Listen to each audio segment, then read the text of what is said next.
안녕하세요. 귀여운 여성이라면 종종 이런 생각을 하고 살 거예요. 내 옆에 누워있는 이 남자가 정말 내 편일까 하고 말이죠. 하루만 안 봐도 못 살 것처럼 열렬한 연애를 했던 얌느 사이도 결혼하고 3년 남짓 지나면 남보다 못한 사이가 되니 말이에요. 혹자는 그걸 두고 사랑의 유효기간이 지나서 그런 거라는데 저는 그 말에 동의 못하겠네요. 그 말대로라면 모든 가정이 3년 이상 유지되기 힘들어야 하는데 실제로 대부분의 부부 사이는 유효기간과는 상관없이 오래 유지되고 있으니까요.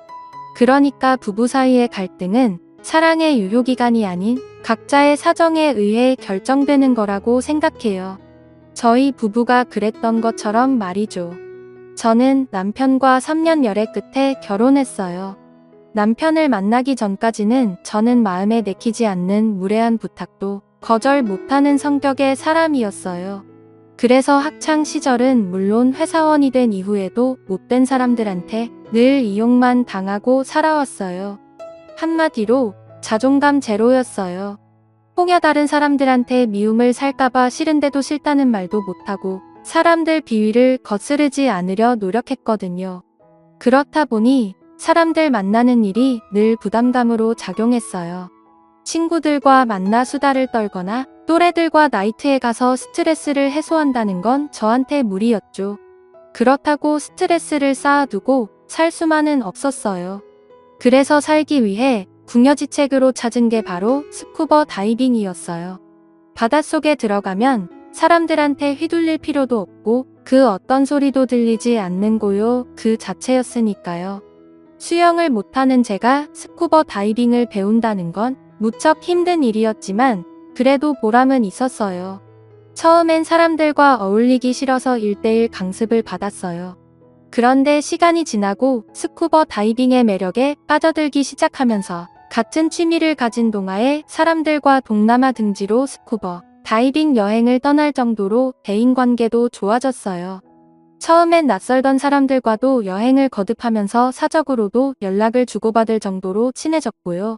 그렇게 친해진 사람 중 하나가 바로 지금의 제 남편이에요. 남편은 서울에서 대학을 나온 뒤 중견기업에 다니고 있었어요. 대학 시절부터 스쿠버 다이빙 동아리 활동을 했을 정도로 저희 멤버들 중에서 실력이 가장 출중했어요. 당시 초보자였던 저는 남편의 도움을 많이 받았고 그렇다 보니 시간이 지날수록 남편한테 의지하게 되었죠. 믿을 수 있는 사람이란 생각이 들면서 이성적으로도 좋아하게 됐어요. 연인 관계로 발전하는 건 자연스러운 수순이었죠. 연애 기간 내내 우리는 지겹도록 붙어 다녔어요. 그러다 하루는 남편이 그러더군요. 이럴 바엔 그냥 결혼해서 한 집에 사는 게 낫지 않을까. 모텔비도 아끼고 말이야. 그걸 지금 프로포즈라고 하는 거야. 실망스러웠어요. 대단한 프로포즈를 기대했던 건 아니지만 그래도 모텔값 아끼려고 결혼하자니 너무 심하잖아요. 그래서 한동안 남편의 전화도 안 받고 연락을 끊고 지냈어요. 그렇게 한 달쯤 지났을까요? 동호회 멤버한테 전화가 왔어요. 이번에 보블로 스쿠버 다이빙 하러 갈 건데 같이 안 갈래? 완전 저렴한 항공권이 나와서 다들 가기로 했거든. 자기도 갈 거지? 솔직히 솔깃했어요. 보홀은 전부터 한번 가보고 싶었던 곳이었거든요. 하지만 남편이 걸리더라고요. 그래서 남편도 가냐고 물었더니 상준 씨는 일 때문에 바빠서 이번에 못 갈 것 같더라고. 그 말에 다행이다 싶으면서도 왠지 섭섭하기도 했어요. 물속에 들어갈 때마다 늘 제 곁을 지켜주던 사람이 더는 내 곁에 없다는 게 그렇게 허전할 수 없었죠. 그래도 어쩌겠어요? 제가 싫다고 연락을 끊었는 거려. 아무튼 저는 여름 휴가를 동호회 회원들과 함께 보홀에서 보내게 되었어요. 보홀에 도착해 막 공항을 나오는데 동남아 특유의 습한 기온이 온몸을 휘어감더군요. 그래서 마중 나온 전세 차량을 타고 바로 호텔로 향했어요. 다른 회원들은 당장이라도 바다에 뛰어들 기세였지만 왠지 저는 그럴 기분이 나지 않았어요. 아직 남편과 관계가 정리되지 않은 상태였으니까요. 비록 그날은 화가 나서 전화도 안 받고 연락을 끊었지만 그렇다고 정말 헤어질 생각은 아니었거든요. 그래서 내내 마음이 무거웠어요. 사실 보호홀도 남편과 함께 오기로 했던 곳이라서 더더욱 그랬어요. 다들 짐을 풀고 밥을 먹으러 나갔고 저는 입맛이 없어서 혼자 해변에서 산책을 하고 있었어요. 해변에는 온통 가족 단위나 연인들로 가득했어요. 그 속에 혼자인 건 오직 저뿐이었죠. 그래서 남편 생각이 더 났어요. 그날 내가 그렇게 화를 내지 않았다면 지금쯤 우린 둘이서 함께 이 해변을 걷고 있을 텐데 하고 말이죠. 그런데 그때였어요. 멀리서 익숙한 목소리가 들리지 뭐예요. 저를 부르는 남편의 목소리였어요. 그 소리에 뒤돌아보니 남편이 그곳에 서 있더라고요. 지난번 일은 미안했다고 이번엔 제대로 프로포즈 할 테니 한 번만 더 기회를 주면 안 되겠냐고 하더군요. 마음을 뻘뻘 흘리고 서서 미안해서 어쩔 줄 몰라 하는 남편을 보면서 저는 이미 마음속으로 수락을 했어요. 이 남자 없인 안 되겠다 싶었으니까 그래서 그대로 달려가 와락 안겼죠. 사랑 싸움은 싱겁게 끝이 났지만 그날 남편은 준비한 프로포즈를 동호회 사람들 앞에서 했어요. 손발이 오그라들 정도로 민망하고 창피했지만 티를 낼 순 없었어요. 용기를 내준 남편을 위해서라도 그러면 안 되는 거니까요. 그렇게 우리는 결혼을 약속했고 얼마 뒤 양가 부모님을 찾아뵙고 결혼 승낙을 받았어요. 제게는 7살 위 오빠가 하나 있는데 이미 결혼을 한 상태라 결혼 순서를 걱정할 필요는 없었어요. 남편 역시 여동생이 아직 대학생이라 결혼을 걱정할 때가 아니었죠. 게다가 우리 둘 다 홍기가 찬 나이였고 든든한 직장도 있어서 시간을 끌 필요 없이 그해 가을에 바로 식을 올리기로 했어요. 그런데 집 문제로 의견차가 생긴 거예요. 30평대 아파트를 사자고. 우리한테 그럴 돈이 어딨어. 설마 부모님들께 기대자는 거야? 나도 그러고 싶진 않은데 솔직히 요즘 같은 때엔 하루라도 빨리 집을 사는 게 돈 버는 거잖아. 은행 대출 좀 받고 모자라는 건 양가 부모님한테 반반씩 해달라고 부탁드리면 어떨까 생각하는데 어때 정 사고 싶으면 작은 평수는 어때 20평대 초반으로 하면 우리 둘이 대출 받아서 충분히 살 수 있을 거야. 남편은 30평대로 사야 나중에 팔 때 수익이 난다고 고집을 부렸지만 현실적으로 우리 두 사람이 감당할 수 있는 범위가 아니란 걸 알기에 더는 고집을 부리지 않았어요. 그렇게 우리 부부는 부모님 도움 없이 아파트를 장만할 수 있었어요. 우리 두 사람 힘으로 꾸린 가정이라 약간의 자부심도 있었어요. 물론 기쁨은 잠시 매달 은행 대출금 고지서를 보면 한숨이 났지만요. 그래도 둘이서 열심히 벌고 있으니 큰 걱정은 안 됐어요. 좀 비싼 월세살이를 한다 생각하고 갚아나가면 언젠가 이 집이 온전한 우리 집이 될 거란 기대가 있었거든요. 물론 앞으로 우리 부부에게 어떤 일이 불어닥칠지 모른 채 말이에요. 제가 결혼하고 반년쯤 됐을 때 저희 오빠가 실직을 했어요. 40도 안 돼서 희망퇴직을 당하게 된 거였어요. 아직 나이도 그리 많지 않으니 곧 취직이 될 거라 믿었는데 오빠가 의외의 결정을 했지 뭐예요. 공무원 시험을 보겠다고 올케가 그러라고 허락했어. 대신 딱 1년만 죽어라 해보고 안 되면 다시 취직하래. 아무래도 시은이 엄마 혼자 벌이로는 1년이 맥시멈이니까. 그래서 말인데 나 앞으로 1년간은 고시원에 들어가 있을 거야. 그동안 나 대신 엄마 좀 챙겨줘. 오빠는 그렇게 1년을 기약하고 신림동 고시촌으로 들어갔어요. 저는 오빠도 오빠지만 올케 언니가 참 대단한 것 같더라고요.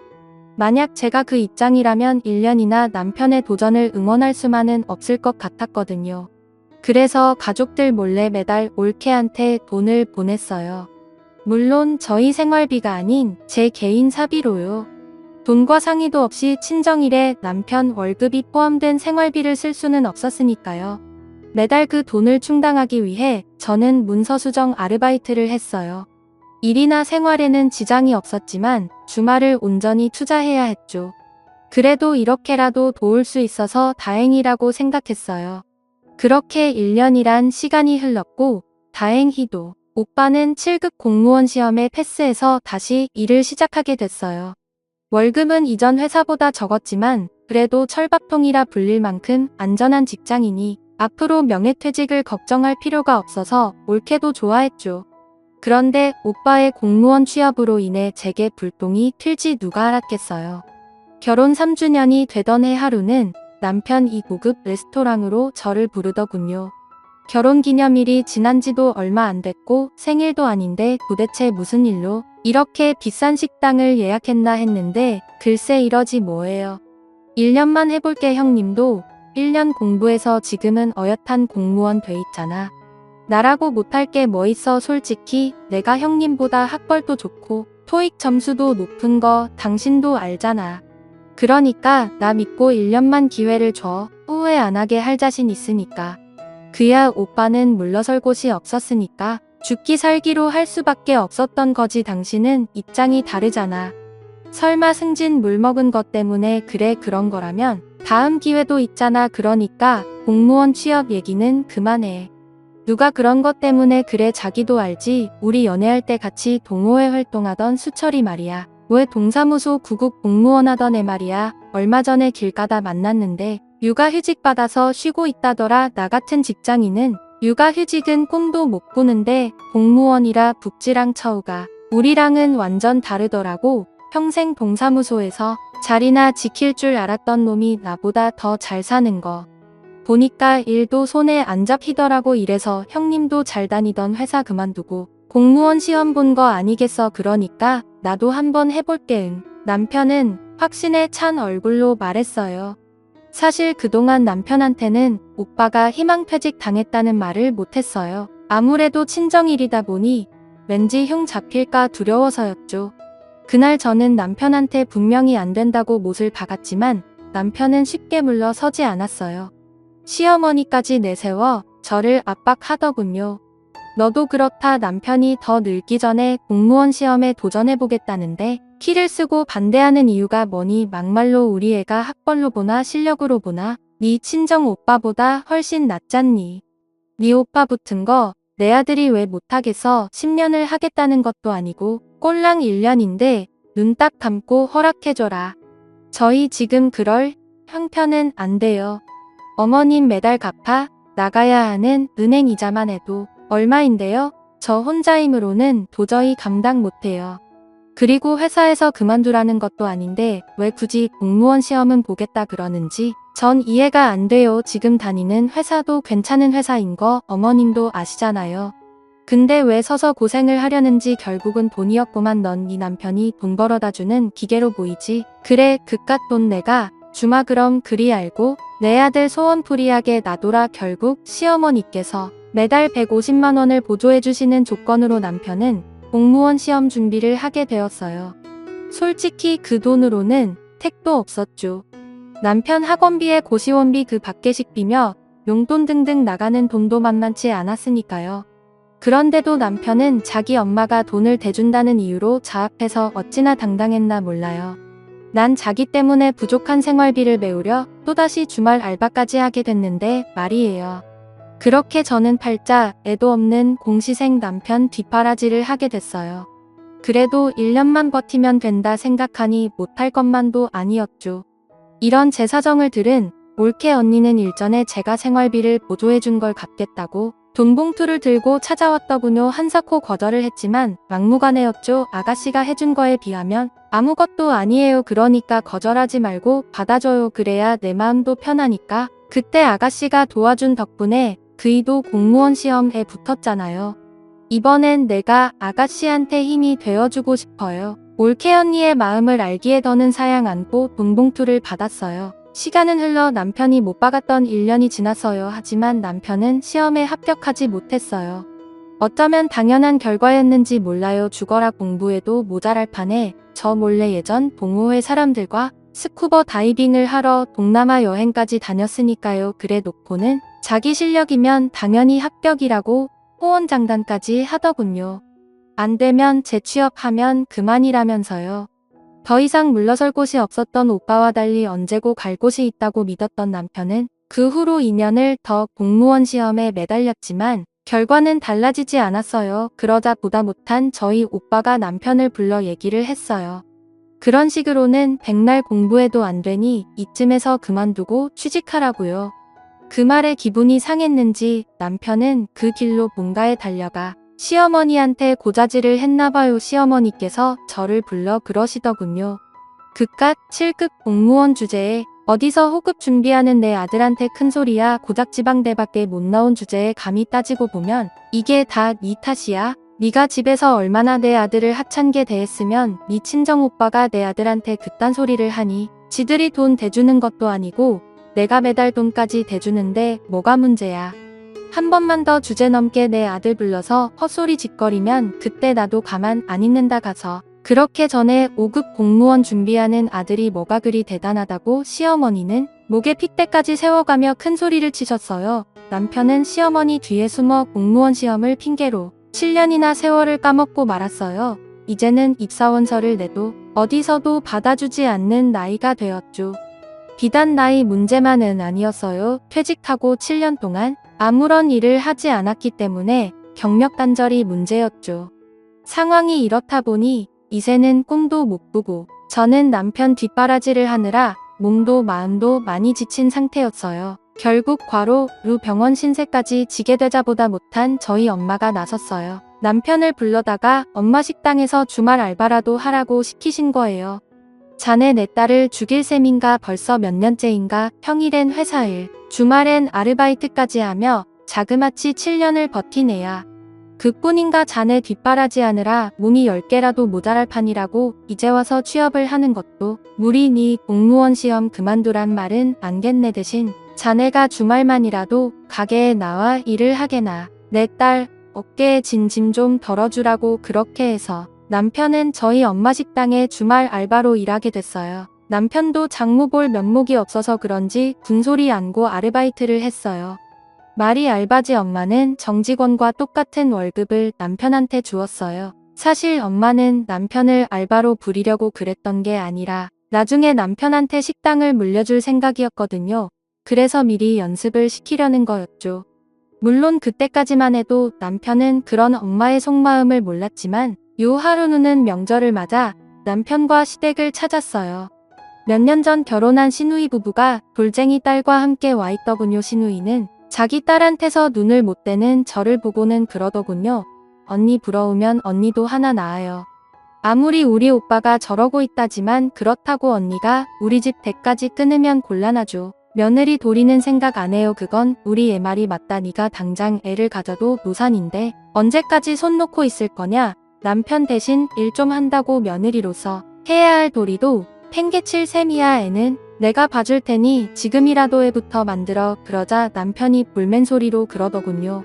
엄마 아들 죽일 셈이야. 평일엔 공부하고 주말엔 장모님 가게 가서 일하느라 몸이 10개라도 모자랄 판에 애까지 가지라고. 제발 나 좀 내버려둬. 그게 무슨 소리냐. 장모 가게에서 일을 하다니 제대로 말 못해. 시어머니의 닭다리. 남편은 얼마 전부터 저희 엄마 가게에서 주말 알바를 하고 있다고 말했어요. 그러자 그 말이 채 끝나기도 전에 시어머니는 버럭 소리를 질렀어요. 이놈의 애편내가 감히 내 아들을 부려먹어. 얘 너 입 있으면 말 좀 해봐라. 네가 네 엄마한테 내 아들 데려다 부려먹으라 그랬냐. 돈 못 버니까 몸으로 때우라고. 너 아주 무서운 애구나. 돈이 필요하면 나한테 말하면 될 일이지. 공부하는 애를 데려다 일을 시켜 이래니까 내 아들이 집중을 못하고 시험에 떨어지는 거 아냐. 그날 시어머니는 저희 엄마한테 전화해 당신 아들이 시험에 떨어진 건 모두 저랑 저희 친정 탓이라고 생떼를 쓰며 사과를 요구했어요. 결국 엄마가 사과를 하고 그날 일은 일단락되었어요. 그런데 그게 끝이 아니었더라고요. 며칠 뒤 엄마한테 전화가 왔더라고요. 미성년자한테 술을 팔았다고 영업정지를 당했다나요. 직원 말로는 자기가 주문을 받을 때만 해도 테이블엔 30대 정도로 모이는 남자 3분이었다고 했어요.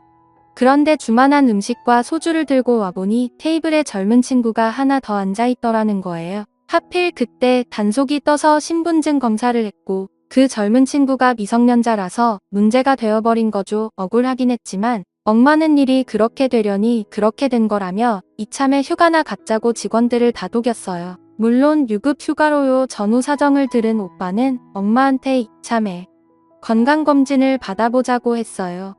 하지만 엄마는 당신 몸은 당신이 잘 안다시며 싫다고 하셨죠. 연세도 있으신데 힘든 식당 일을 하시는 게 걱정됐던 저는 오빠와 함께 엄마를 설득했고 엄마는 못 이기는 척 건강진단을 받기로 하셨어요.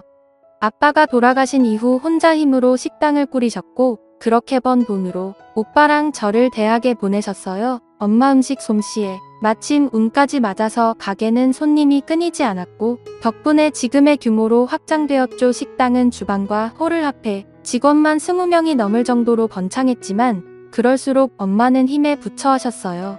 제 남편한테 식당을 물려주려고 했던 것도 이런 이유에서였죠.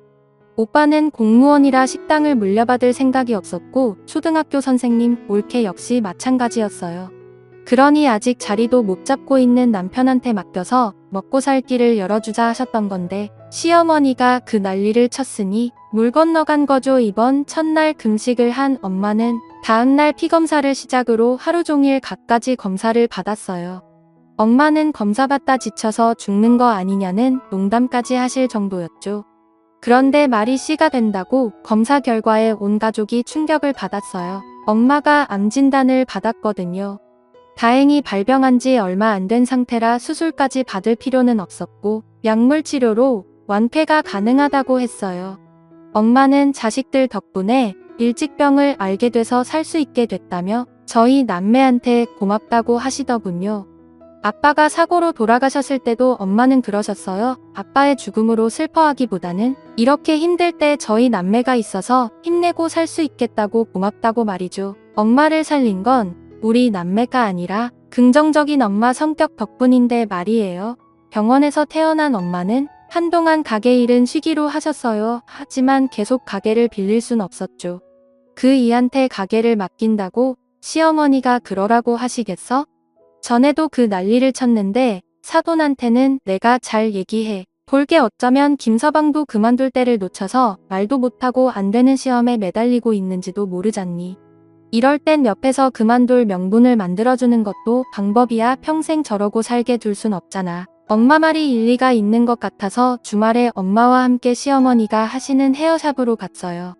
그런데 거기서 뜻밖의 인물을 만나게 된 거 있죠. 미용고 학생들 몇몇이 실습을 나와 있었는데 그중 하나가 바로 엄마 가게에 왔던 미성년자 손님이었던 거예요. 엄마는 그 일로 경찰 조사까지 받았던 터라 얼굴을 똑똑히 기억하고 있었죠. 학생이 왜 여기에 있어?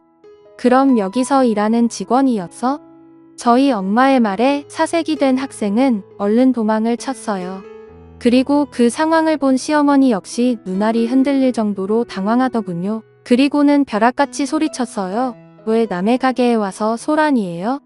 내 직원이 뭘 잘못했다고? 괜한 억측하지 말고 돌아가요. 그 모습은 누가 봐도 이상했어요. 사돈, 지금 억측이라고 했습니까? 내가 뭐에 대해 억측을 한다는 거죠?